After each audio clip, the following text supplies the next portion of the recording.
my name is Allie Schmidt. This is my dad, Dan. He owns Caitlin's Glass. Thanks, Allie. Things like doors and windows go into making a house. But when it's your home, you expect more, like the great service and selection you'll get from Caitlin's Glass. Vinyl replacement windows from Caitlin's come with a lifetime warranty, including accidental glass breakage replacement. Also ask for custom shower doors and many other products and services. Call 962-1636, locally owned with local employees for nearly 30 years. Caitlin's Glass, the clear choice.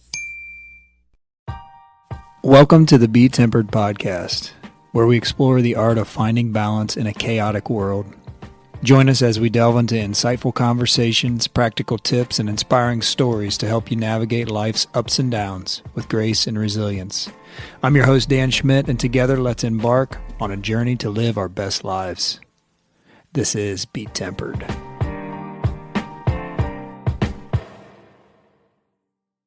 All right, welcome everybody to the BeTempered podcast. Today I've got one of my best friends and his son, Brad and Drew VanVleet, and we're here at their beautiful home in Richmond, Indiana. Brad has a unique story growing up in Richmond, and Drew, his son, does the same, and Drew's currently playing college football at the University of Dayton and going through some of the experiences that you'll hear that Brad and I went through 20 years ago? A long time ago. It's been a couple years. So, Brad and Drew, welcome to the podcast. Thanks, Dan. Thank you. We're excited to have you. So, Brad, for those that don't know you, that might be listening, give us a little bit of your background and your story growing up here in Richmond. All right. Yeah. So, as you mentioned, Brad VanVleet, born and raised right here in good old Richmond, Indiana. So, I'm a Richmond guy through and through. I went to, all the Richmond schools, Charles Elementary, Test Middle School, Richmond High School. Really just grew up in kind of a middle class, family. My dad was growing the insurance agency when when I was young, so we didn't have a lot of money. It was the early stages, the birth of the agency, so a lot of work was being done. He spent a lot of time doing that. My mother was a school teacher. She spent a lot of time in the classroom. She kind of has a unique story as well. My mother really worked with juvenile delinquents, I guess you could say, kids that got kicked out of school, kids that were trying to get their GED.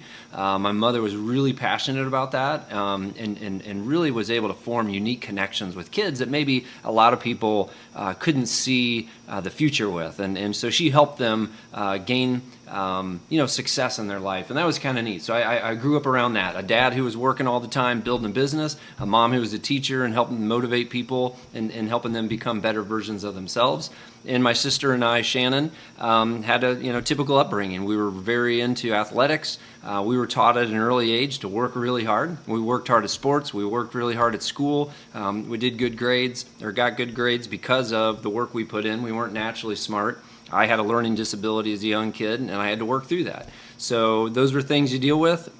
But just a wonderful upbringing. Loved being here in Richmond. I mean, this was the typical community where we were riding our bikes all over town. I'd play outside till my mom would ring the cowbell. I'd be out back in the woods. And that's how I grew up, on a skateboard or on my bicycle or running around in the woods with my friends. And when the street lights came on or I heard the cowbell, that's when I came home. So absolutely loved it. Great experience. And then obviously went on to high school and loved my experience at Richmond High School. Again, being a hard worker, loving the passion of sports and the success and what you can attain through that. I was a wrestler and a football player, and I loved the difference between those sports. You had wrestling where it's one-on-one. I said there's nothing like looking at the other guy in the eye on the other side of the mat, and it's you and him. Nobody else to count on.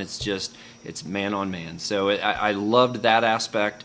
Had a unique experience through wrestling in high school. I had four head coaches in 4 years. We did not have a strong program, but a lot of the success I had was due to my father taking me to tournaments as a young guy. He would literally try to coerce some college students to come in and wrestle me because I literally didn't have anybody to wrestle and practice. What was your weight? So that's an interesting. So I started my freshman year. I wrestled 135 pounds. And by the time I was a senior, I was 189 pounds. And I had to cut weight to make 189. So I was playing football over 200. Yeah. So if you can think, I was making weight easy at 135. I mean, I grew significantly in high school. I remember coming back in high school, maybe my after the summer going into my junior year, and people literally didn't recognize me. They didn't know who I was. I had gained that much weight, had grown.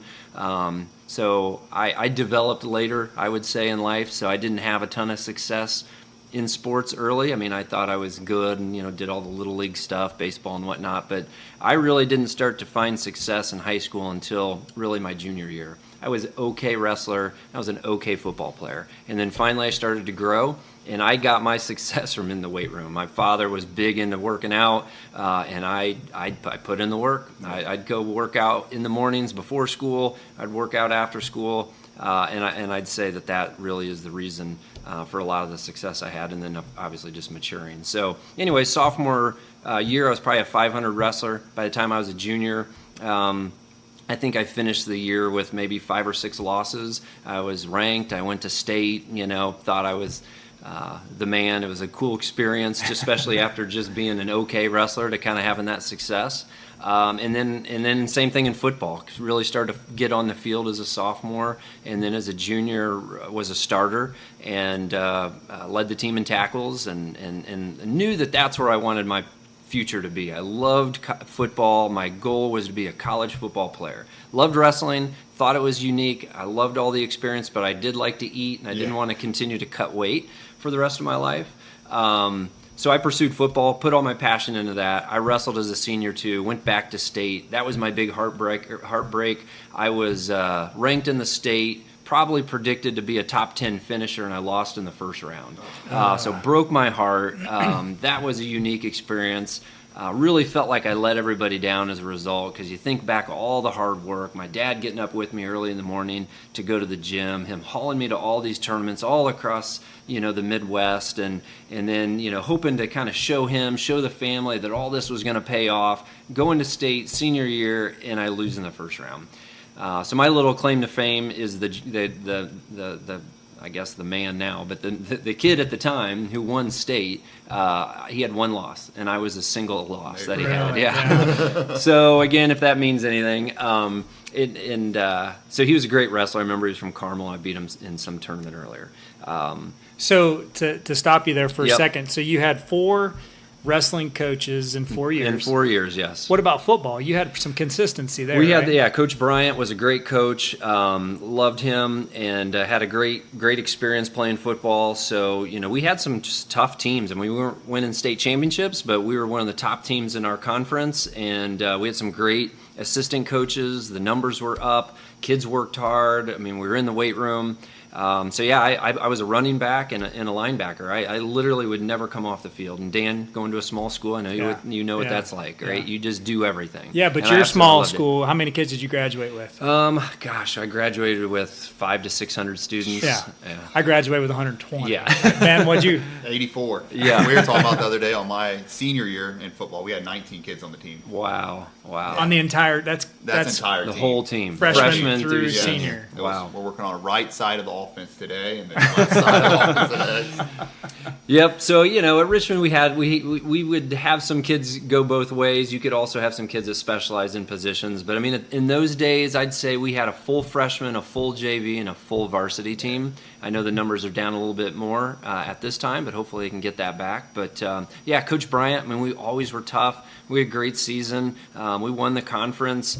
We won a couple of games into sectionals, and then unfortunately, we ran into a juggernaut back, my senior year. I can't even remember who it was. But that was the end of it. And so then I had to figure out, where do I go from here? I knew I didn't want to wrestle in college, but I wanted to play football. And so those were my goals. And luckily enough, I always told my dad I was going to go to Notre Dame. I was going to get a full ride, and that didn't quite happen. So much like Dan, I kind of stumbled upon this school not too far away from here at the University of Dayton in Dayton, Ohio, which a lot of people don't understand, but it's Division I football, but it is non-scholarship. Mm-hmm. So we have to pay to play the game we love, which I think is a pretty unique experience because it is, as I've said in the past, the purest form of football. You don't have to worry about competition, who's getting the most money, who's getting the scholarship. It's just a bunch of guys like Dan and I who like to work hard, and we're there to get an education and have a blast playing football. Got to travel all over the country. You and I played in the Yale Bowl, played out in California. So those are memories and experiences I wouldn't trade for anything. We had amazing coaches there at the University of Dayton.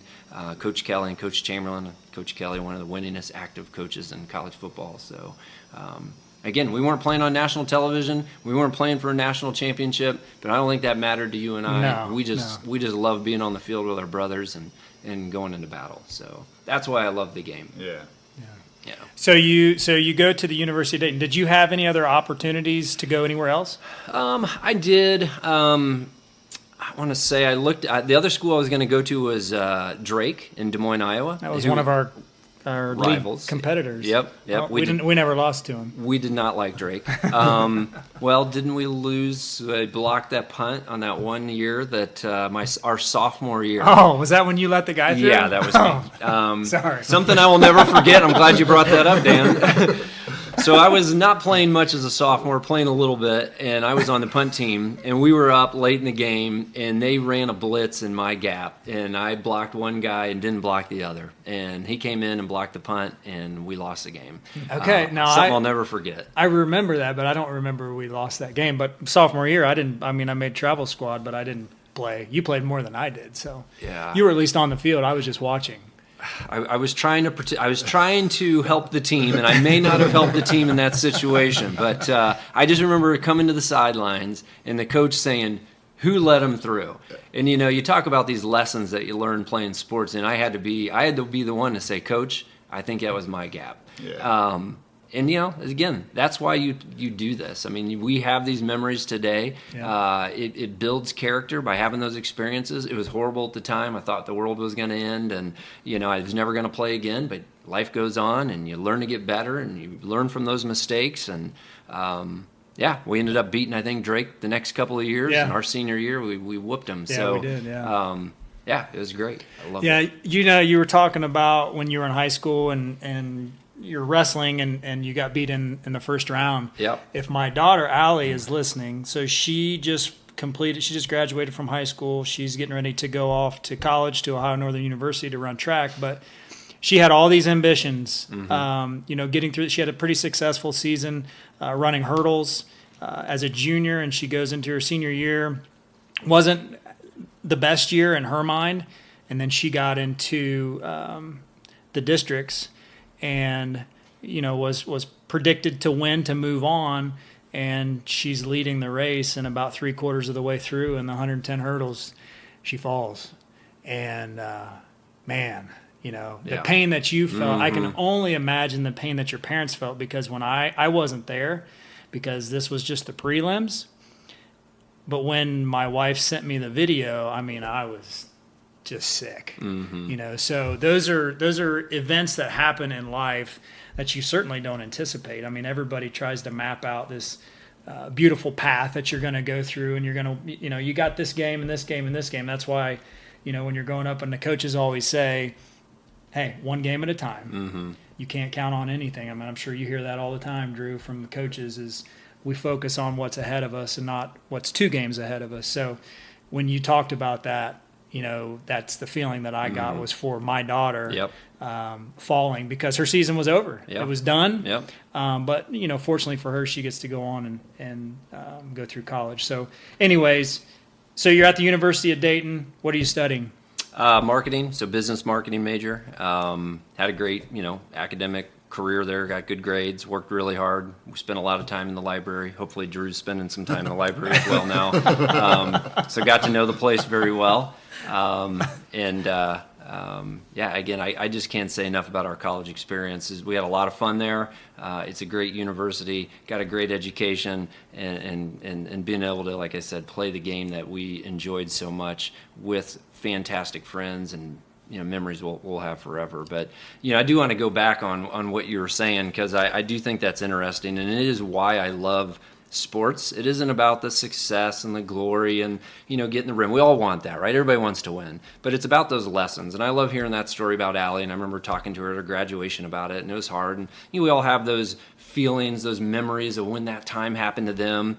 But that's what I love about the game, and it's a life, right? Things knock you down. Things are hard. It's never easy. And my kids probably get sick of me talking about all these metaphors, but I send them texts all the time, or send them little notes that I get about mindset and about control what you can control, and being positive and looking for the positive in all these situations. So Allie does it, right? She's got to she's got to pick herself up. And she could have been like, man, okay, that was the last time I'm going to run. But what does she do? She goes, I'm going to run in college. Yeah. And I guarantee you that's going to fuel her forever. And she's always going to remember that moment. And it's going to drive her to be a better person. Yeah, I agree 100%. I don't know which one of my kids I was talking to the other day, but they were asking, what do you remember most, the victories or the losses? And I don't remember many of the victories, but I remember every loss. I remember our senior year going to Valpo, and all we had to do was beat Valpo to win the league outright. And I can vividly remember warming up for the game, and I can remember Matt Macy. If you're listening to this, Mace, you did say this. I remember him saying, this is ring day. This is ring day. This is the day we're going to win the rings. And that was in warm-ups. And for some reason, that stuck in my head. And if you remember that game, we got beat 14-13. Yeah. To Valpo, who we should have beat. Yep. They had our team was much better, but that's why you play the game. Exactly. So that's one that sticks in my mind is losing that game. But hearing Mace say that, and I don't know why it stuck in my head, but I will never forget him. I can see it just like I can see the Twin Towers being hit by a plane. I can see him saying it. It's just amazing how you remember certain things like that. But that was a loss. That was a tough loss, and we still ended up winning a share of the conference, but we had to share it. I would say my most memorable game is playing Yale our senior year because of the build-up, and we lost that one. We got our butts kicked. Yeah, we got kicked. We got whooped, and I remember just being so frustrated because I felt like we can compete with this team, but we didn't show up that day. Yeah. And it's about showing up. There was all this hype. Got to go play in the Yale Bowl, all the history. Got to tour the campus. I think we were a little, mesmerized by all of that, and the game started, and we did not show up. Now, they were a very good team. They have some guys that ended up going to the NFL. Yeah. A tight end that was very successful. Yeah. So, but anyways, you're right. That's what I remember. I remember that loss, and I remember the feeling afterwards, and just being so frustrated that we didn't perform better. And again, those are why you play the game. Those are the memories. Those are the things that make you a better person at the end. When it's all done. Because right now, all we have is the memories, right, Dan? It's remembering what we did and the success and the fun, the failure, and all of it. And we take that. I know you and I have talked about how we use the lessons that we learn on the battlefield, and we use it in our business every day. Trying to motivate people to be better, build a team, build consistency in our businesses, and I love all that, and that's what I'm trying to pass down to my kids now, that they can hopefully take these same lessons from this game. Because winning is great, winning is fun, but the lessons that you take out of it are probably the most important thing. Yeah, I agree. And your dad made a comment to me. Well, it's been probably 20 years ago now, before we bought the business. I remember sitting on their back patio, and we were talking about, me buying Catron's glass and what this was going to look like. And I remember your dad saying, when you're a business owner and you're an entrepreneur, it's like football. In football, you get knocked down, but you always get back up. So you got to remember that on a daily basis in life. Is comparing it to football. Sometimes you're going to take the hit, sometimes you're going to give the hit. And man, there's days when I'm on the ground. I'm like, am I going to get back up? But I think of that because that is a true analogy of how life is. So great. So you're right. College was some of the best 4 years of my life. I mean, that we had a great experience. And what I was telling Ben on the way here, that, I live down Route 40. I mean, basically, say 7 miles from here, where where your parents live, and we didn't know each other. No. And we were connected by Coach Kelly, who recruited us both.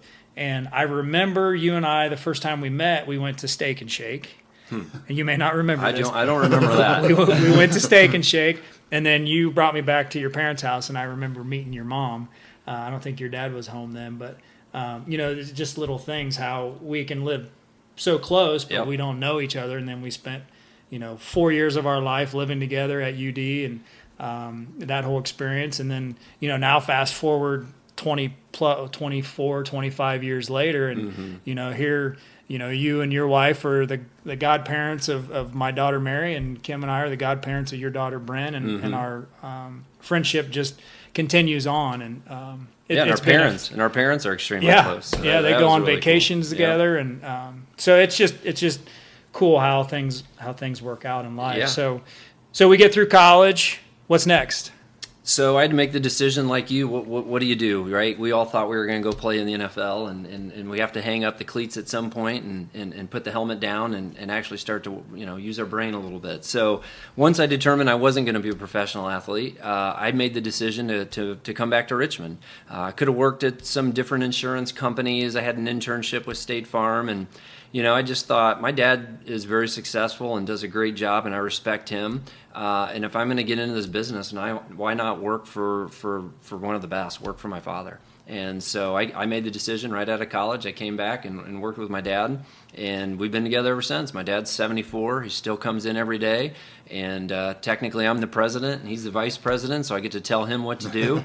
But that was a gradual process over 20-some years of being in the business. I mean, I started at the bottom, selling home and auto, just trying to learn my way, build up my own clients, and these many years later, now we've moved our building. We have 20+ employees, and we're growing. And my father's still active. And like I say, I'm the president now. And now my wife is really involved in the agency. She does all our marketing. She does the HR. She's a big part of our success. Definitely because of her structure and organization. And Dan, you know that sometimes you need someone to be your rudder and to help you, because we get these big ideas and things we want to do, and you need somebody to actually help you facilitate that and make it happen. Absolutely. And that's Kelly for me. So the business is VanVleet Insurance Agency, if I didn't mention that, and I love it. It's a exciting business. I mean, insurance doesn't have this great sex appeal or excitement as like the IT world does today, and maybe you'd say the same thing about glass, but you would probably agree. Our business is about relationships. I mean, what I try to do is bring advice, try to build relationships, build trust with our clients, and then provide a product that I think that can support them and give them the need and support in a bad situation, right? Auto accidents, unfortunately, our business is related to some bad situations. Auto accidents, fires, break-ins, that type of thing. So that's what we do. We put things back together, and we try to fix them financially and make people whole at a bad time. So I've learned a lot from my father, learned a lot over the last 20+ years in the business, but I really do enjoy it. So you mentioned Kelly, your wife. So talk about Kelly. You met her at UD. Yep. Kelly and I met in study tables freshman year. Yeah. So she was a softball player. I was football. And obviously Dan and I had to go to study tables as freshmen, and you go with all the athletes. And so I remember Kelly and I had a class together called Finite Math.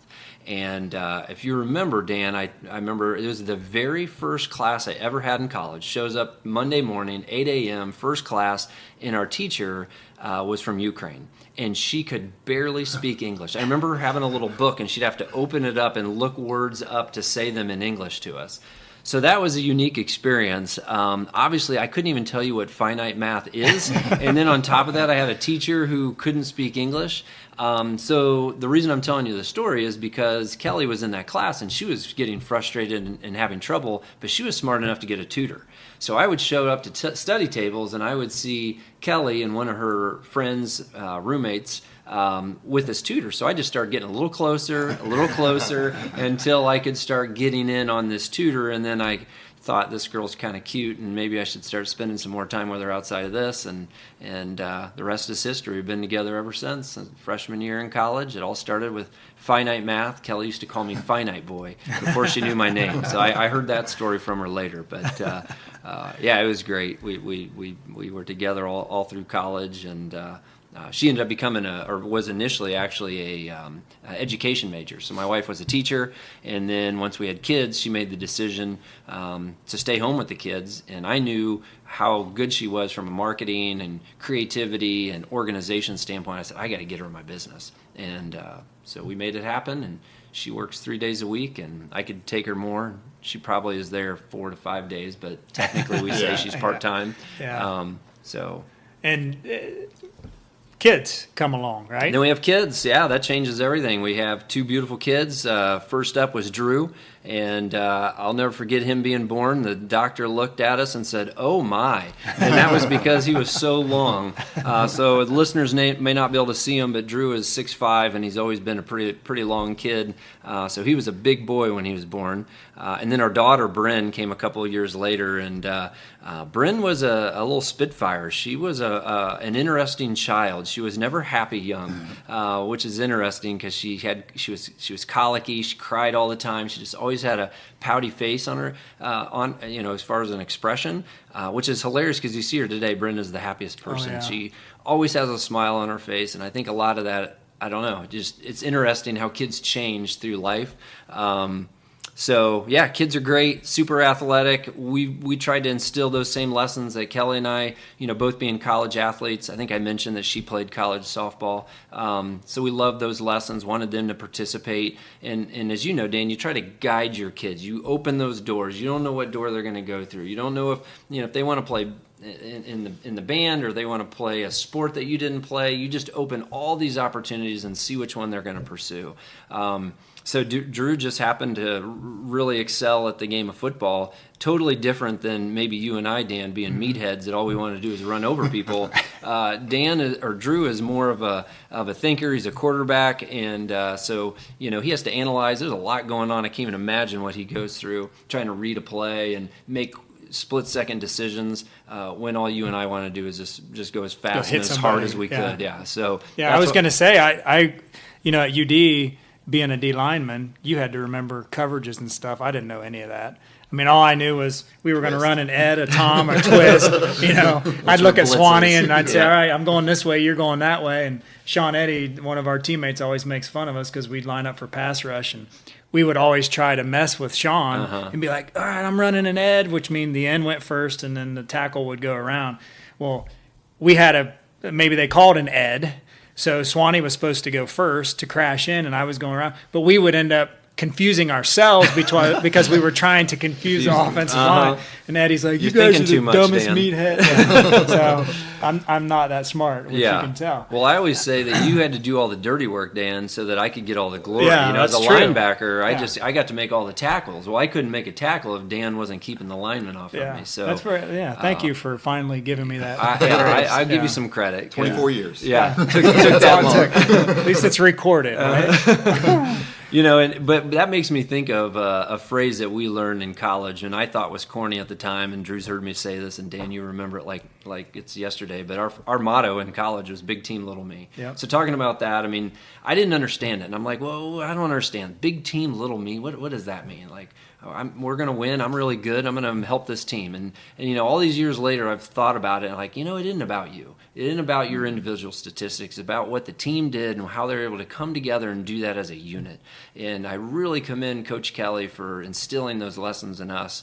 And I think Drew's learning those same things now today. But that phrase sticks with me more than anything else. Playing college football. Big team, little me, and I use it in the office. I say it all the time. It isn't about you. It isn't about your success. It's about what the team does as a whole. Yeah, the other phrase that I use that one, and then our freshman year, if you remember when we came in, that team that the senior class had a lot of success the year prior. I think they went undefeated. They did. And they had most of those kids back. So our motto that year was, with success comes greater challenge. Mm-hmm. And so if you think about that, if you look at any time in your life when you've had success, right, Drew, you're in Indianapolis, you're playing in a state championship, you win a state championship, and now you're going through the recruiting process. And you go to the University of Dayton, and now you're the little man. So you had this success, but guess what? On the backside of that is more challenge. Mm-hmm. So with that, I want to bring in Drew. So Drew, give us a little bit of your dad's kind of kind of told your story a little bit, but tell us some things that we don't know. I mean, obviously you grew up here in Richmond. Give us your story. Yeah, so I was, super blessed to have such a great upbringing. Obviously grew up here in Richmond. Went to Seton Catholic High School up through, I think, 7th grade. Mm-hmm. And then I went to Richmond High School because I wanted to play football. I couldn't play football at Seton. And then 2 years go by in Richmond, and I, really feel it in my heart that I needed a change.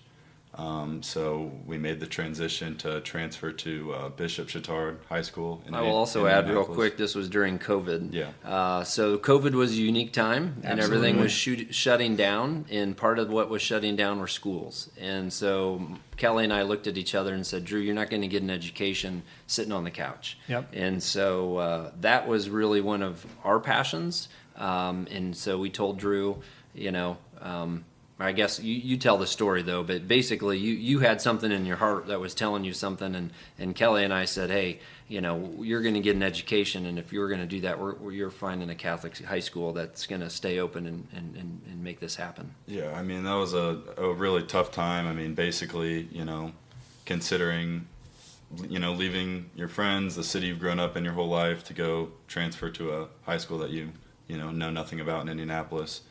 So that was definitely a hard time, but I mean, I was basically at the point where you can either sit and think about what if, or you can just, do it. So there's a point in time where we're in the living room, and I just, was kind of like, I want to do this. So Yeah. We started looking at high schools in Indianapolis, and I toured a couple, and then I went to Chatard and just had a great time there with the kid that I shadowed. Still good friends today. Just a real genuine experience, and I was just like, this is where I want to go. And I had a great time there, my junior and senior year. Yeah, so you do that. You're at Bishop Chatard, which is in the state of Indiana, is a power, and not only in the school, in the Catholic upbringing, but a power in sports and in football in general. So you make that transition from Richmond, where I remember you started as a freshman quarterback at Richmond, and your sophomore year, you go to Chatard, and you're not the starter. No. You had a guy ahead of you that had won, a couple state championships, Yep. Mm-hmm. who was a senior. Mm-hmm. So talk about what that was like for you and your mindset, where you go as the man, Yeah. in your junior year, where most kids are just getting ready to start, Mm-hmm. and you got to sit and watch. How was that? I mean, it was an extremely humbling experience, as you can imagine. I mean, it's pretty rare to start varsity as a freshman and a sophomore. And I mean, like you said it, kind of being the man, being the starting quarterback. And then you go as a junior, which is like typically when high schoolers start to play varsity. Now I'm playing JV. So it was, an interesting experience. I mean, very humbling. I mean, it's not, a very cool thing to, Right. Be a junior and playing JV. I mean, I remember being out there and just looking to the sideline, seeing all the, guys my age, even younger than me, that are varsity guys standing on the sidelines, being like, man, wish that was me. But, I paid my dues, and, I mean, I was behind a quarterback that was a absolutely phenomenal athlete. I mean, he won a state championship the year before as a junior. So, it's hard to come in and compete for a spot. I did whatever I could. I competed. But he was just, at the time, he was just better than me. And he was a, great quarterback who's now breaking records at the D3 level.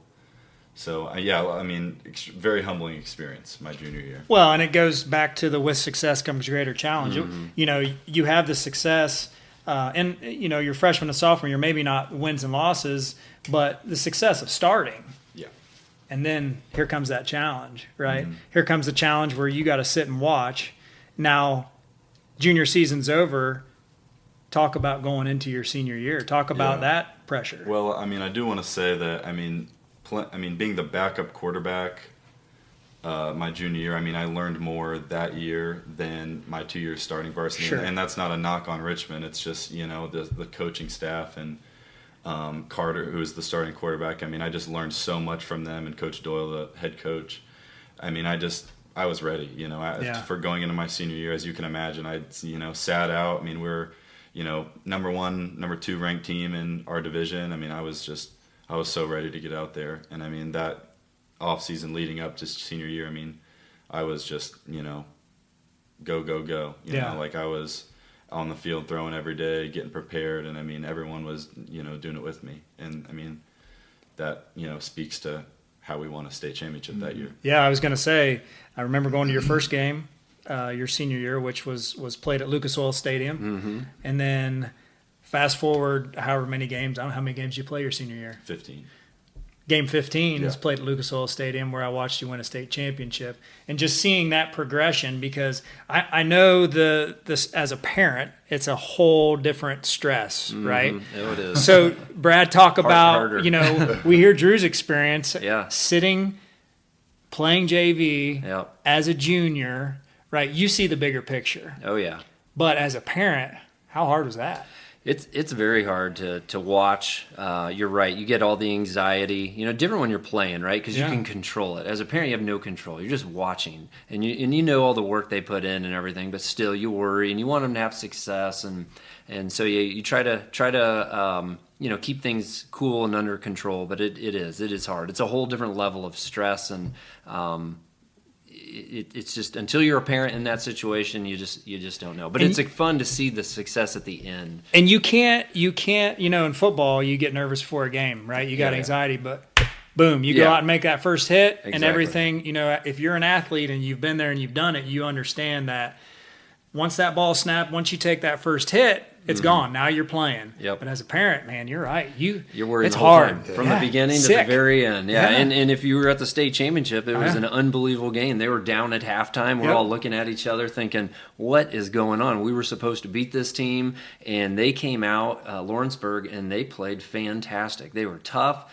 They were a running team. They were starting to throw the ball, caught us off guard, maybe got a little lucky, but you know, it was cool to see Drew and his team come out in the second half and just cool and just knew Yeah. exactly what they were going to do. And that I calmed down, because that next drive we drove all the way down the field and threw a touchdown. I remember looking at Kelly like, we're going to win this Yeah, game. you could feel the momentum. You could, change, and then they never scored another point. Yeah. Chittard took over, but that's again credit to those coaches, Yep. to these kids, the situations they put them in, the competition that they would play. So Chittard doesn't go and put an easy schedule on their calendar. If you ever look at who they play, Chittard has to have one of the hardest schedules in the state of Indiana. That year we went and played Cathedral, who was a top-ranked team. Roncalli was a top-ranked team. You went and played Cincinnati Elder. Cincinnati Elder in Ohio. I mean, you Top-ranked go to Ohio. go to the pit and Yeah. play at Elder. That's Yeah. a whole, man, was that a cool experience. Yeah, I was there. Yep, that was fun. And then we played a team out of St. Louis. I say we, Drew, Yeah. Chittard. Yeah. Yeah, I wasn't doing much.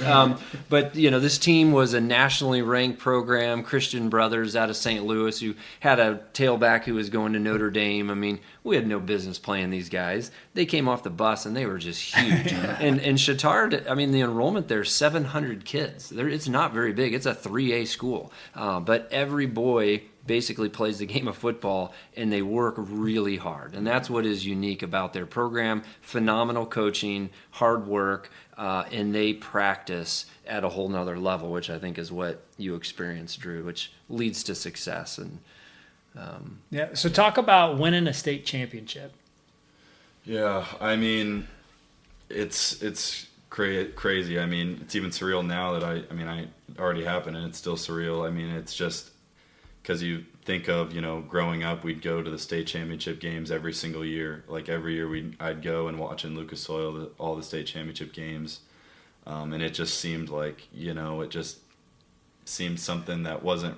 Like an out-of-body experience. Yeah, you know, like didn't seem almost possible. an in a way. unattainable dream. It's that one of those type of things where it's just like you look up to these guys that are out there, and it's just one of those things that's like, I mean, I don't mean to be negative, but you're kind of like, I'm never going to be doing this. I mean, you can only dream, but it's just like, didn't seem real. I mean, in Richmond, it's not like football was, you know, big Right. culturally Right. at the time. And so I was just kind of would go and just be in awe at these, you know, athletes that are out there winning state championships and, you know, getting the huge trophy and everything and walking around Lucas Oil. I mean, it was always just such a cool experience, being able to watch. And then, I mean, playing in a state championship, playing in Lucas Oil twice was awesome. But, I mean, it was just one of those things that you just, no words can really describe, because you just, I mean, it's just complete satisfaction. Yeah. I mean, all the hard work that I'd put in. Yeah. And for you, going through everything you went through the prior 4 years, moving schools and the challenges that created for the family, right? Mm-hmm. All those difficulties, sitting out your junior year, and then all of a sudden, here you are, Lucas Oil Stadium, playing for a state championship. You can look up on the Jumbotron and watch your replay. Mm-hmm. I mean, that's all stuff. We didn't have that at Dayton. No, I don't replay. even know that we played anywhere that had a big jump. Now, it's a lot different now than it was 20 years ago. But, for me, just watching was just awesome. Yeah. Just seeing it all come together. Like, it's like, not a storybook ending, but kind of like a storybook ending for your high school career. Yeah, but it wasn't easy. That's No, what I don't no. think everybody understands. Yeah. Everybody sees the pictures, sees this winning, and thinks, "Oh, that's great." But the suffering, the pain, the everything we went through to get there, the traveling, the back and forth, I'll tell this quick story, so I'll never forget that Drew mentioned this conversation we had in our kitchen where we're sitting right now. When he says, I want to make a change and I want to, switch schools, and I'm having like an emotional breakdown. I'm literally like crying. And I said, Drew, this is where I went. This is where your grandfather went to school. This is what we do. This is where you live. This is what, and he looked at me and he says, Dad, everybody deserves to have their own story. Mm-hmm. And he's like, and I still get emotional. He says, this is my story. Yeah. And as a parent, that's all you want is for your kid to live their own life and have their own story and make the best of it. Yeah. So he did. I mean, I couldn't have done that at 16 years old, is looked at my parents and say, I'm going to leave you guys. I'm leaving the house. I'm going to move an hour away. I'm going to go to a high school where I don't know a single person, and I'm going to learn from coaches I've never met. And I'm doing this all just because I feel like something in my heart's telling me to go. Yeah. And so that was unique, and I commend him for that, and it's led to a lot of success. But it reminds me, because Dan, I know you and I love listening to podcasts and love books. Yep. And there's a book, and I don't know if you've read it, but you have to. And I was in preparation for this, I was thinking back at some different podcasts and books, and hearing Drew's story and him tell it reminds me of the book called Chosen Suffering. And it's actually about a wrestler. His name's Tom Ryan, and he's the head coach at Ohio State. But it is absolutely phenomenal. It's all about his story and his chosen suffering and just what Drew went through. Tom did the same thing. He was a starting wrestler at Syracuse, had a full ride, and he basically walked away from all of it because he wanted to wrestle for the best program in the country, which was Iowa at the time. Mm-hmm. So he walks on to Iowa, shows up. They don't even know who he is. And they look at him and say, you're not going to wrestle here. But it fueled him. And again, it was chosen suffering. And he talks about how his life and the decisions he makes is in the success he's had is due to chosen suffering. He made the decision. He understood that some of the best outcomes you can have are due to some of the most complicated and toughest situations you're going to put yourself into. Absolutely. So an unknown, he drops everything, goes to Iowa, and again, you got to listen to his story, but has unbelievable success. He's now the head coach at Ohio State, one of the best wrestling programs in the country. And he also talks about some unchosen suffering that happens to him, because we all have unchosen suffering that happens to us. But what is unique is when you can choose your suffering and you're willing to pay that price to have success. Yeah, when you know it's going to be tough. Yes. But you do it anyway. Exactly. And I don't know, as a 16-year-old kid, did you have any idea how tough it was going to be? I mean, that's a hard thing as a young kid. I mean, not really, honestly. I mean, I just was kind of doing it, and just kind of, I was like, we'll see what happens. Yeah. I didn't really think about, the first day, first week, first couple weeks at school, when I'm like, man, what have I done? I eventually, had a fantastic 2 years, but I was a shy, antisocial kid. Yeah. I wasn't, kind of spending a lot of time by myself in the house that we had over there.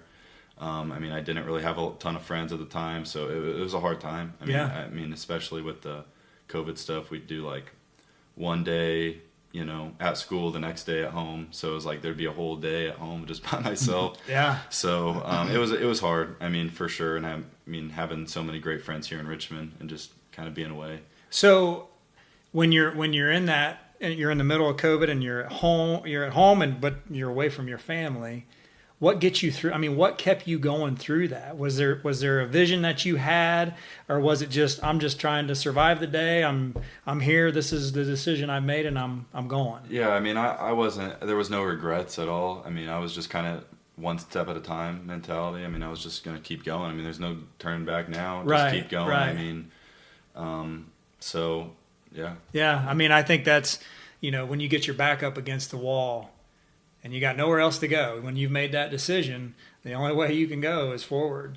And, I commend you for doing that and for going through that, because I know it was a tough time for you and especially for your family. Because, Brad, you and I had some conversations. I remember we had lunch at the deli, and when you first brought it up to me, and, I just remember thinking, this has got to kill you. Oh, yeah. Because Imagine you moving your are, kid. I mean, you are a Richmond guy through and through. And so I my heart just ached because I knew, how you felt. So I commend you guys for, you got through it, which everybody knew that you would. Mm-hmm. But I think, and maybe I'm wrong, but I think it probably made you stronger as a family. Definitely. Yeah. Again, chosen suffering makes you a stronger person, made our family closer. There's some hard times. Drew was alone a lot, but we were going back and forth to Indy, put a lot of miles on the car. One thing I found through all that is listening to podcasts. I had an hour every day to drive. A lot of times I was staying the night in Indy, and I'd drive back in the morning.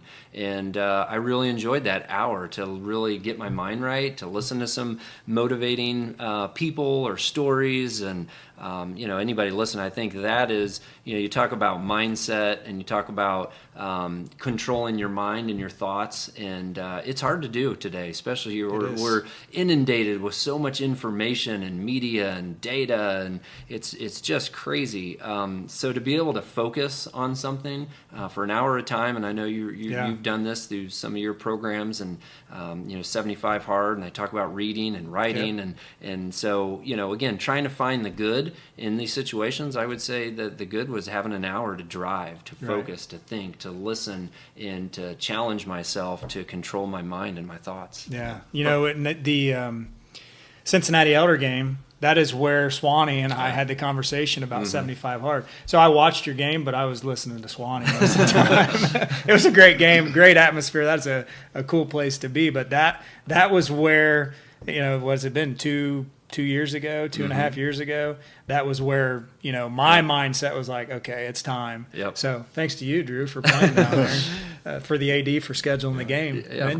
From the outside, like I've heard, Dan's kind of told me the story before, but just hearing it and kind of hearing the way you guys came up with the decision and everything, like, I don't know, I look at your guys' relationship and the way that you made that decision at 16, but then you raising him up to 16 to be the man that, made that decision at 16. Like, I don't know, you just think about the way the kids are nowadays, and like the way his mindset and everything was, like, you should be proud of that. Like, that's just amazing. Hopefully I can do the same with my boys, and to have that relationship where he can openly talk to you about, like, feel like I got this, Dad, and you give him that power. That's just awesome. Yeah, and I tried to shut the whole thing down. This isn't going to work. And then again, the more we spoke, the more we talked about it. Again, you listen to your kids and you try to create opportunity for them. Obviously, all three of us are fathers, and our whole goal, I'm sure, is to make sure our kids have a better life and a better experience than what we had. So you try to open those doors and create opportunity, and sometimes it works and sometimes it doesn't. And again, when you talk about we're all probably very faithful people, and that was a big part of it. You have to listen, you have to believe, and we believed in our faith. We all prayed about it, and going to a school that could get a Catholic-based education was very important.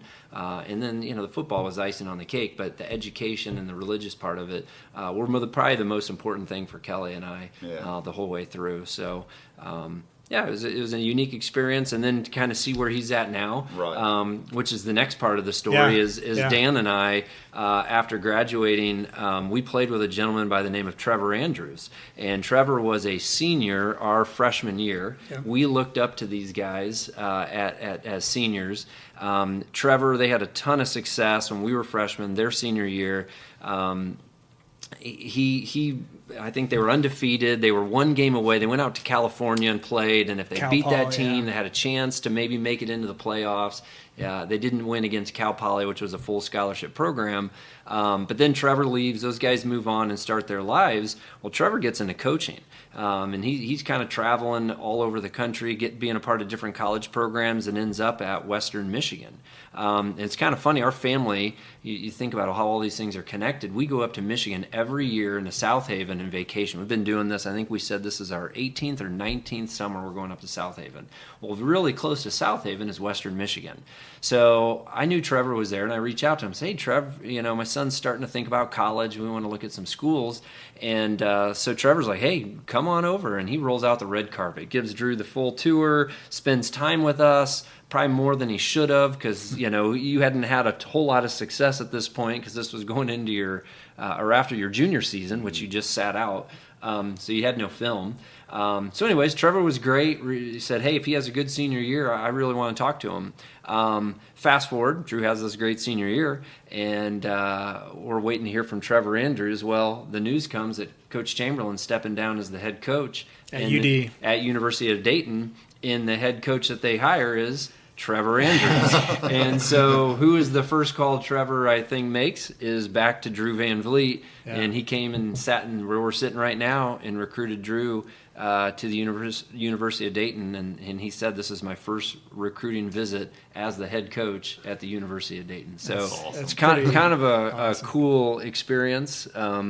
And that's a whole nother stress at another level, I think. Drew, you would say after your senior year, having the success and then trying to find a college, find the right fit. You just went through it with Allie. Yeah, and that's what I wanted to get back to with Drew is, so you have the success in high school. You're a big kid. You're 6'5". You're a quarterback. You got an NFL prototype body. So I would imagine in your mind, you're thinking, hey, I'm going to go big time, right? Talk about that process, and then maybe how you were humbled a little bit and chose to go to UD. Yeah, so, as I said before, I started, varsity my freshman and sophomore year, which, I had some pretty good film to put out. And I remember my sophomore tape, I had pretty good film, and it just kept getting, because it's on Huddle, you can see the views, and it just got, it got up to 1,000 views or something, and I was hearing from all kinds of schools and coaches, as a sophomore, and I remember, Vanderbilt was one of them. That was probably the biggest school, and I went to their camp and just had a great camp, and they were like, we'll be in touch, we're really impressed with you. And at that time, you're a kid, you're thinking, all right, this is an SEC school, this is how my football career is going to go, towards the FBS, SEC, big time football. So then everything happens. I'm going to Chittard, and it's not I kind of knew, I wasn't going to just walk in there and start. I had this, great quarterback in front of me that it was going to be hard, but I figured I should be able to get some kind of time, get some good film out there. I'm confident enough that if I get any time out on the field, I'll, be able to have some good film, and it'll help me with recruiting. Well, doesn't happen. I rarely play at all. I had maybe a minute or less of varsity film that I put out there.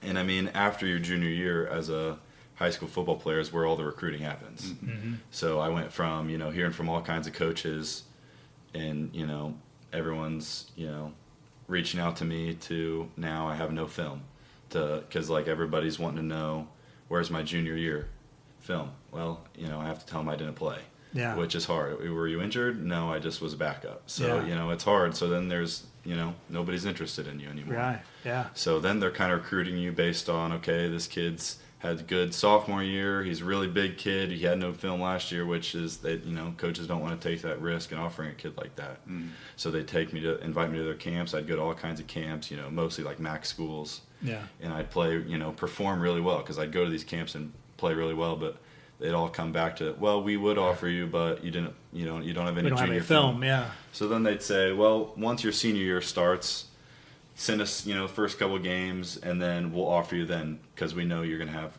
a good year.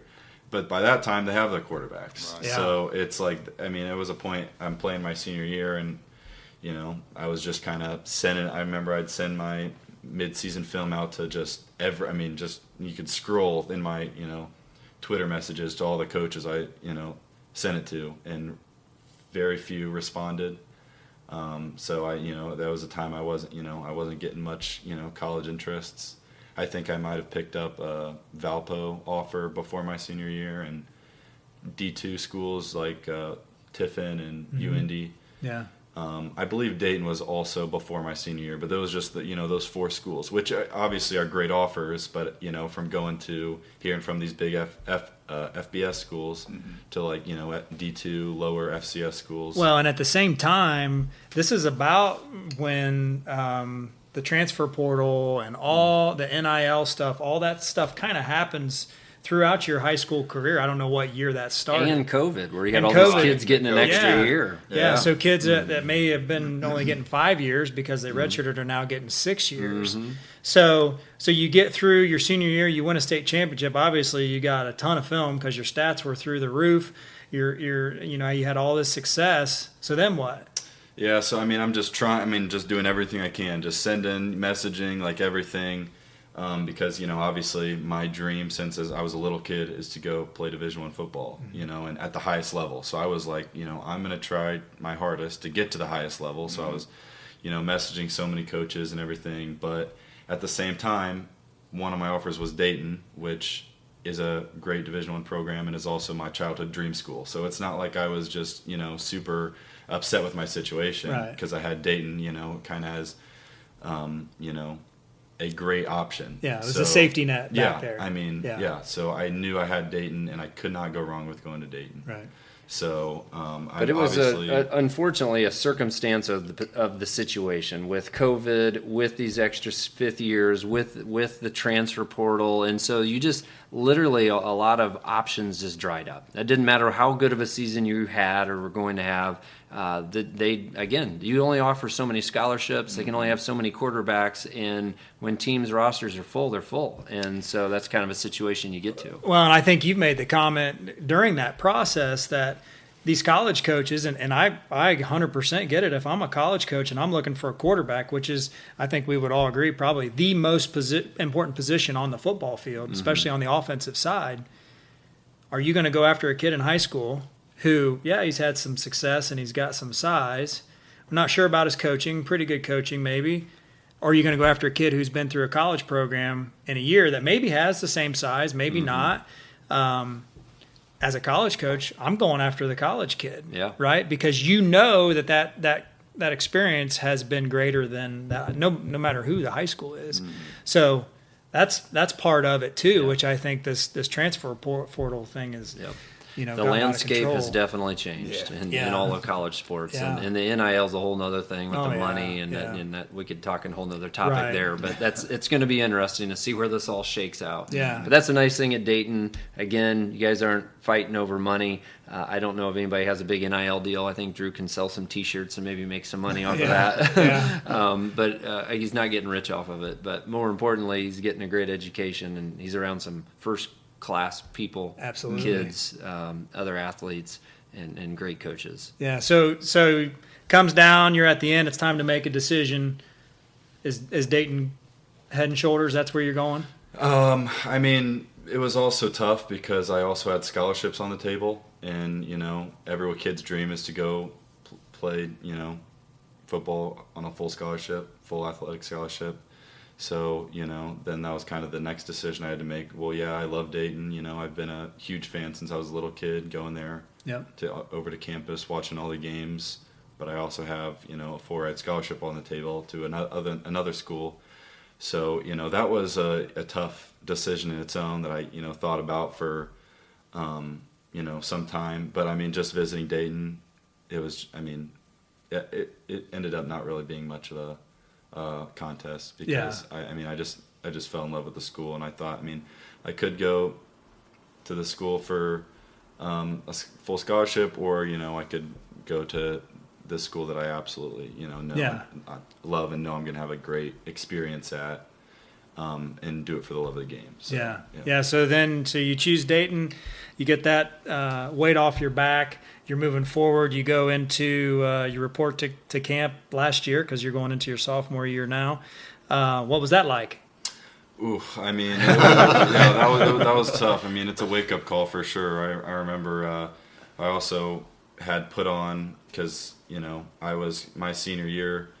I've always been a extremely skinny kid, all through growing up and all throughout high school. I was 6'5", but I was probably 180 some pounds. I remember my my winter visit with Dayton my senior year. I weighed in at like 181 pounds, which is just crazy considering I was 6'5". Yeah. I mean, I was really, really thin, and it was bad. I didn't, was dreading anytime I had to step on the scale just because I was like just really skinny at the time. And then I, put in the work that off season and gained like, 30, 40 pounds, whatever it was, to get up to over 220. So then I come in, I just gained all this weight, and then I come in over the summer for a workout, and it's conditioning. And I was like, well, I just put on all this weight, but I didn't really think about running. So I'm just, not there for, running just for 10 minutes or so, and then I just have to go behind the bleachers, and I'm just throwing. I got a lot of texts from Drew of, I threw up again today. I had the trash can with me today. That's good. All those conditioning workouts the summer before the season started, I was, a lot of throwing up behind the bleachers and in trash cans and stuff, just getting in shape. But I eventually got in pretty good shape. Yeah. But you did lose some weight through the process. Yeah, I had to lose some weight. You gain so much, it comes off pretty easily. So, but then the season started or the camp started, and it was a big wake up call with this playbook that they dropped on me, and it's they take steps to help you learn it, but really it's up to you. Like you have to put in the work. Me and my roommate would be up super late at night on our whiteboard, just having to draw up plays, just super stressed out, having to learn these plays. And again, I'm in the mindset of I'm not here to be whatever string, like I'm trying to compete for a job, and that's kind of, they recruited me saying you're in this position that you could start this year. So I was in there like I have to get this playbook down. So all throughout camp, I was just super stressed out trying to learn this playbook, and it was so hard. It was not easy at all. It's a lot. Yeah. And Chatard is not an easy offense. You had a pretty sophisticated offense in high school, and then it's a whole nother level, as Dan, when you get to college. Yeah. So they had a lot to learn, and you get a 3-ring binder, and I don't know how many pages are in it, but it's pretty thick. Well, and not only that, as a quarterback, you're just not learning where you're throwing. You got to know everybody else. You got to know your protection. You got to know your audibles. You got to be able to read the defense. So it's a whole. I am not that smart, so there is no way I could do that. So that's pressure. Yeah. And you're trying to learn all this during camp, Mm-hmm. so your body is aching. I guess luckily you had the experience of being away from home at Chatard a little bit, so you kind of had that where a lot of kids don't. Mm-hmm. But you're away from home. You're living in a dorm. You are with 100 other kids on a team that you don't know, and you're trying to learn this playbook because you want to compete. Mm-hmm. So that's some stress. Yeah. That's some stress. So you get through camp, which is a feat in itself. Yeah. I was trying to tell Nate, my son, who's a freshman, who they just started their camp or their mini camp, I guess, for high school yesterday. And I said, Nate, you got to embrace the suck. The next month and a half, it's going to suck. Mm-hmm. I hated it. I despised camp. I don't know that anybody really looks forward to it. There's parts and pieces, but your body aches. It's hot. They're yelling at you. You're trying to learn things, and so it's tough. So you're going through that whole process. You get through camp. School starts. Yeah. What's that like? That's a battle in its own. Having homework on top of everything. And academics at Dayton's no joke. It was really hard.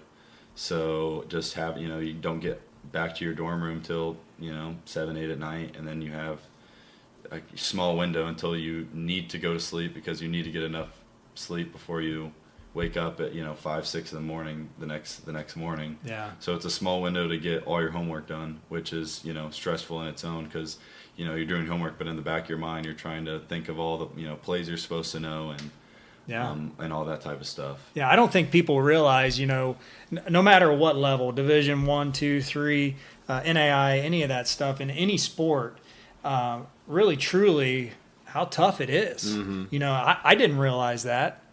But what I found after my first year, and you may see this now going into your sophomore year, your second year, that structure of having to do those things made me a better student. It made me a better athlete.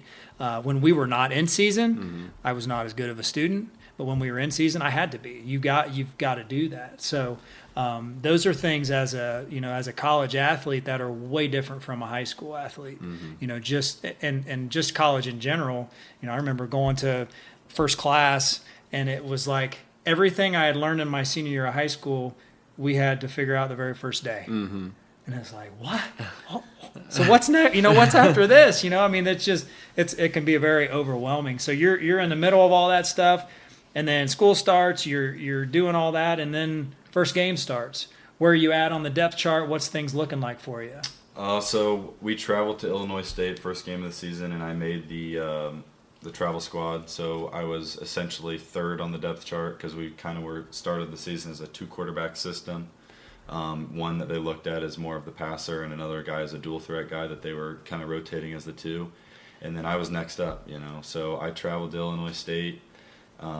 And we got crushed. It's one of those things where you go to Dayton, obviously we were playing a full scholarship program, really good team, but, don't really expect that, especially the history Dayton has as being as successful as they are. You don't really expect to get shut out in your first game. I'm pretty sure we got shut out 40-0. Yeah. So, and then again, you're watching from the sidelines and just can't really do much because you're on the sidelines. So you just kind of have to watch it happen, watch it unfold.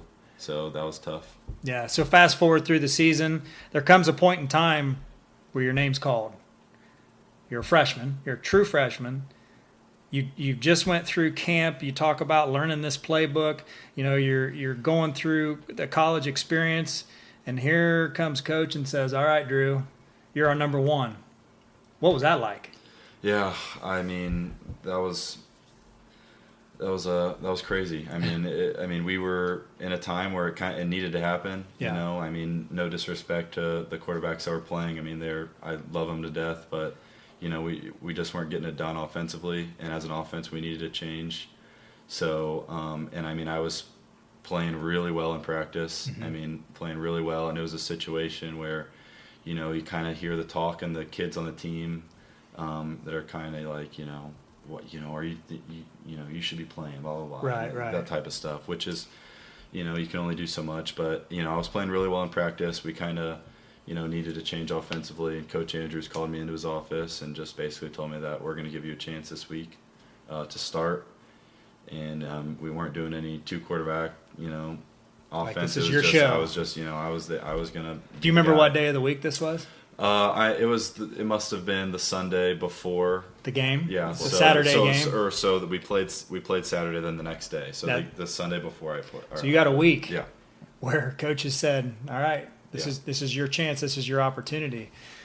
What game was that? Was that Butler? The first game was Presbyterian. That's right. But I just remember I was just super excited. I had put all the work in. I was prepared. Week one, I was nowhere near prepared. I did not deserve to be out there. Those guys deserve to be out there. I was not good enough. I was not prepared. I didn't know the offense. I should not have been out there. But 5 games left in the season, I was ready because I was getting a ton of reps in practice, being the third string quarterback. Yeah. So I was ready. But so I was super excited. Just trying to contain my adrenaline and excitement. Yeah. And I remember Coach told me, he was like, don't tell anyone until we announce it to the team, because they were going to announce that Drew's starting this week. And I remember I was like, okay. And then I walk outside and I see one of my good friends, Donnie, walking towards me. And I go, Donnie, I'm starting. You really kept a secret a long time, Drew. So if Coach Andrews is listening, don't tell Drew to keep it quiet. You probably wouldn't be too happy to hear that. But, talk about what happened when they announced it to the team. That was,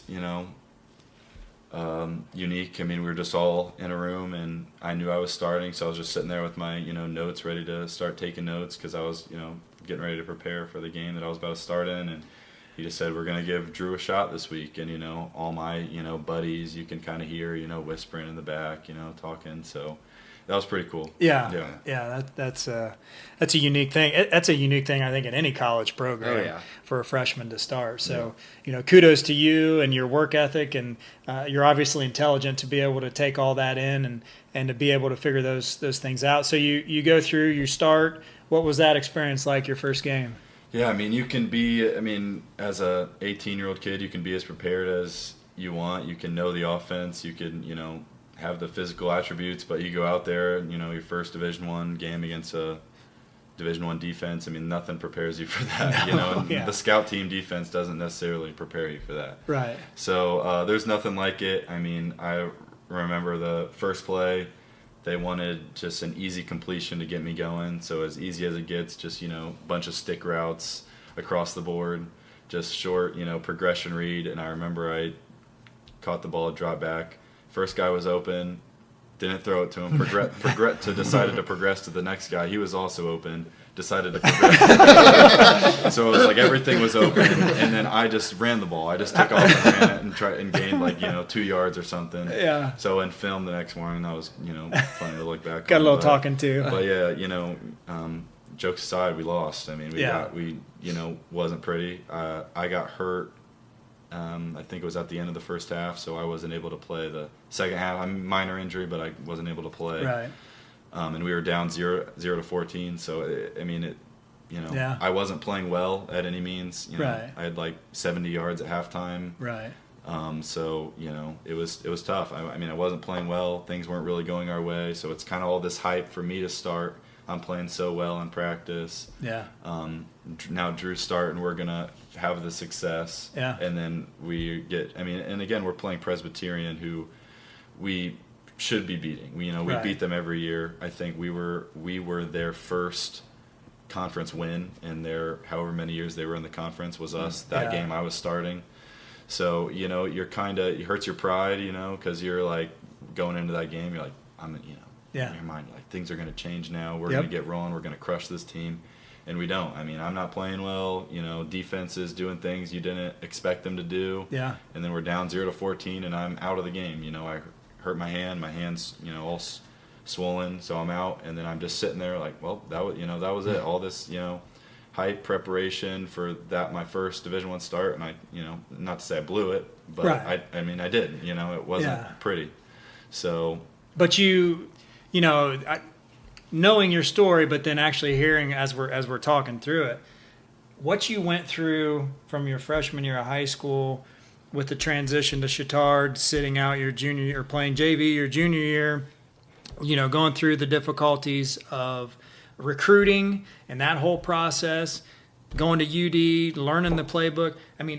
I think you can, obviously, if you haven't, you can now just by talking this out. You can go back through and look at those specific moments when you made that decision to make that transition, to a new school, when you picked Dayton to go to.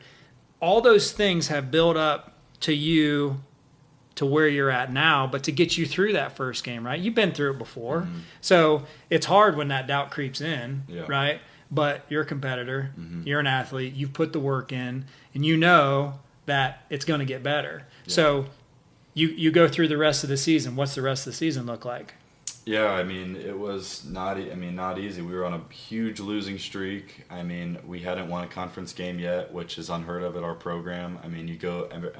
Everyone looks at Dayton as a team that's known for winning games, being always at the top of their conference. We were ranked, I want to say, second or third in the conference going into the season, and we just had, lost every conference game. We had won 2 non-conference games, I believe, going into the conference play on a huge losing streak. I go in and we lost. Then I'm kind of thinking, well, are they going to, sit me again? Are they going to start these other kids? And they're like, no, we want you to be our starter. We're going to keep going with you. Are you ready to go? I'm looking at my hand, am I going to be ready to play, blah, blah, blah. And I'm just like, all right, let's do it, next game. So had to prepare like crazy for Butler, big rivalry game. And, they crushed us. It's, we lose again. So it's like one of those things that it's, just keep losing. Doubt starts creeping into your mind. I played well, but didn't do enough. But it's still a team sport. Yeah, team. Doesn't matter. Mm-hmm. Adversity, you had a decision to make. You fold the tent or you keep battling. Yeah, and obviously being Dayton alum, and we had a lot of success. Our 4 years were there, and then, seeing the struggle that not only the team is having, but Drew going through this as a freshman, as a parent, back to the same emotions, right? Oh, yeah. Sick to your stomach, Yep. just like, because he's on stage. Yeah. As a D lineman or an offensive lineman or whatever position, even as a linebacker, it's not like everybody's watching you. Exactly. But everybody is watching Yeah. you. It's tough. Yeah, and it's tough as a just a pride of being a Dayton grad. Like, Dayton wins. Yes. You remember that, Dan? Yes. Like, we win. Yeah. And that's what you do at Dayton. And that's what the expectation was. And to see them under new coaches and all these kids, and they had a pretty good season the year before. So I think there was big expectations for this season. So it was a lot of frustration. But as we say, adversity builds character. Yep. Drew learned a ton. I think you had a lot of success in the next two games and won the last two, right? Lost the first two, won, okay. And then played really well on your fourth start. And you guys won, and then had to make the decision, which Drew can tell you about. But he either plays his fifth game and loses his red shirt, which is the last game of the season, or the coaches decide to sit him, and he then has the opportunity to come back for a fifth year. So yeah, how's that look? Yeah, so I mean, obviously my first three starts didn't go well at all. We lost. I mean, and it was like kind of bad game, better game, worse game. So I mean, it wasn't good at all. Right. And then the last game, I played really well. I mean, I had a really good game, and the whole team had a really good game. The whole offense, it was clicking. We were putting a lot of points on the board. First, college touchdowns. First, couple 100-yard game or whatever it was. So. Yeah, we played really well as an offense. I mean, now things were kind of going, but we had one game left in the season, so it was a little too late for the offense to get moving. To get clicking. But we had one game left in the season, so then coach calls me in again, and I kind of know what this is going to be over, because you can only play 4 games and keep your red shirt. So coach kind of had that conversation, and he made it clear that it was going to be his decision or my decision. Both of our decision, but that he wasn't going to just make the call without hearing from me is what I'm trying to say. Yeah. But yeah, he kind of wanted to hear what I had to say about it, and then just said he would call me in a couple days and let me know what he was thinking. And I was just kind of like, it's up to you. I would love to play in this game, but I'd also love to have another year of eligibility. So it's your call.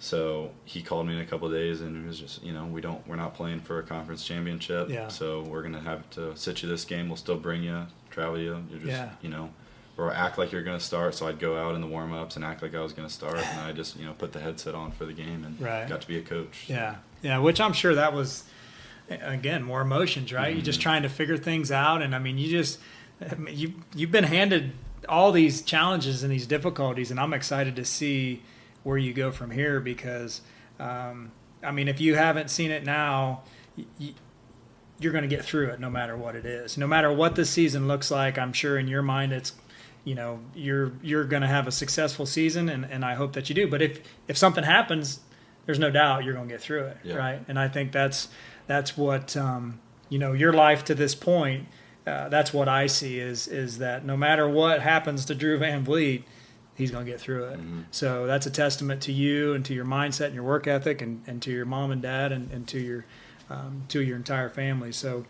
be proud of that, because I know your mom and dad are, and as family friends, we're proud of you too. So we're excited for you for this upcoming season. But we're going to go ahead and land this plane here. Brad, I want to ask you one last question. So in your life, you've obviously had a ton of influences. Good and bad. Is there one person in your mind who you can look back upon and think, that was the person who shaped me, who molded me to be the man that I am today? Well, number one is my father. I have a ton of respect for him. Obviously, I work with him every day. He's an amazing person. And then, look at all these coaches I had in my life. That's, again, why I love athletics. You have some very unique individuals. Coach Kelly, Coach Chamberlain, my high school coaches had a huge impact on me, and then the other one, Dan, is you. You talk about friendships and people you grow up with and you're around, and these people that impact you, and I see the way you raise your family and the hard work you put in for the business, and you don't have to do this podcast, but you do.